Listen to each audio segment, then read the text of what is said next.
राधे राधे मित्रों, अब हम सुनेंगे पौष मास कथा का दूसरा अध्याय। ब्राह्मण के घर दिव्य तपस्वियों द्वारा दिए गए आशीर्वाद के बाद घर में नई ऊर्जा और श्रद्धा का संचार हो गया।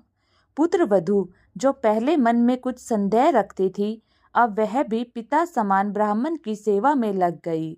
घर का हर सदस्य पौष मास की महिमा को समझते हुए और अधिक भक्ति भाव से कार्य करने लगा। पौष मास के कई दिन बीत चुके थे। ब्राह्मण हर दिन समान निष्ठा से पूजा करता और फिर जो भी भूख प्यास होती उसे अन्न देकर तृप्त करता। देखते देखते अन्न का भंडार खाली होने लगा, पर आश्चर्य की बात यह थी कि जैसे ही अन्न कम होता, किसी न किसी रूप में ईश्वर की कृपा से अन्न फिर भर जाता। कोई कभी गांव का किसान कुछ अन्न देकर जाता, कभी कोई यात्री बदले में रोटी दे जाता, कभी पड़ोसी सब्जियां ले आते। सब कुछ अपनी जगह बिल्कुल सही तरीके से होता जा रहा था। ब्राह्मण ने मुस्कुराकर कहा, देखा बेटा, जब मन में दान की सच्ची भावना हो तो ईश्वर किसी न किसी रूप में हमारा सहारा बन ही जाते हैं। पुत्र और पुत्रवधू भी इस सत्य को समझने लगे थे। एक दिन अचानक नगर में भीषण अकाल पड़ गया।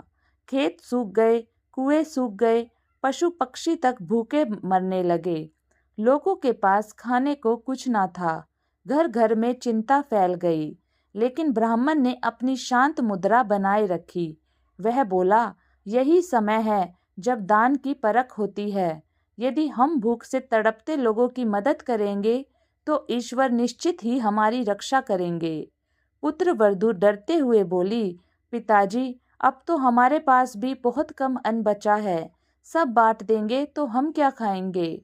ब्राह्मण गंभीर आवाज में बोला, बेटी, विश्वास रखना, दूसरों के दुख में जो साथ देता है उसका घर कभी खाली नहीं रहता।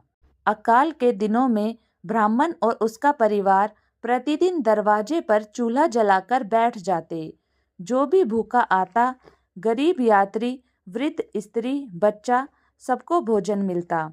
लोग आश्चर्य से कहते, जहाँ पूरा नगर भूख से कर्रा रहा है, वहाँ ब्राह्मण के घर का चूल्हा कैसे जल रहा है? कुछ लोग ईर्ष्या भी करने लगे, जबकि कई लोग श्रद्धा से भर गए। लेकिन ब्राह्मण अपने कर्म से इधर से उधर ना हुआ। एक शाम जब अन्न लगभग समाप्त हो चुका था, तब एक दुर्बल वृद्ध उसकी चौखट पर आ गया। वृद्ध थका हुआ था, पैरों में जूते तक नहीं थे, आंखों में पीड़ा थी। वह धीरे से बोला, पुत्र, कई दिनों से कुछ नहीं खाया। यदि थोड़ा अन्न मिल जाए तो मेरी जान बच सकती है।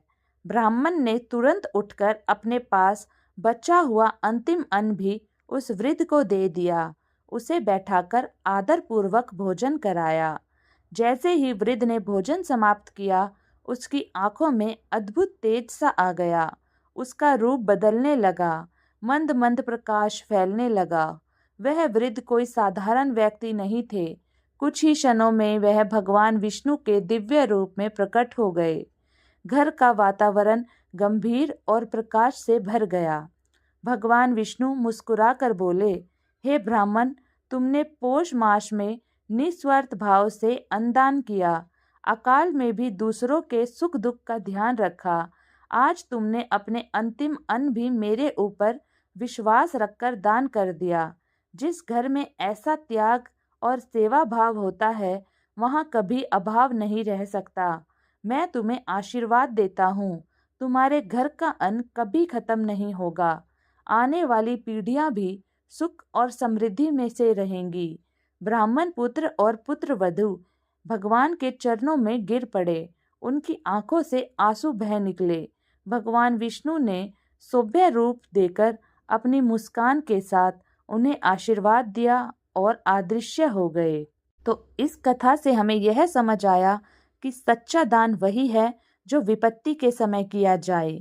ईश्वर की परीक्षा कठिन होती है, लेकिन विश्वास रखने वाले कभी हारते नहीं।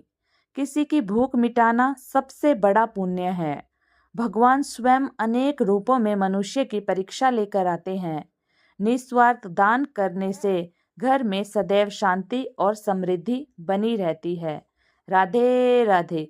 इसी के साथ हमारा दूसरा अध्याय समाप्त होता है। अगर आपको मेरी वीडियो अच्छी लगी तो मेरे चैनल दिव्य भक्ति ज्ञान को लाइक और सब्सक्राइब ज़रूर करें और ऐसी और वीडियो के लिए मेरे चैनल से बने रहें। हर हर महादेव दोस्तों, राधे राधे।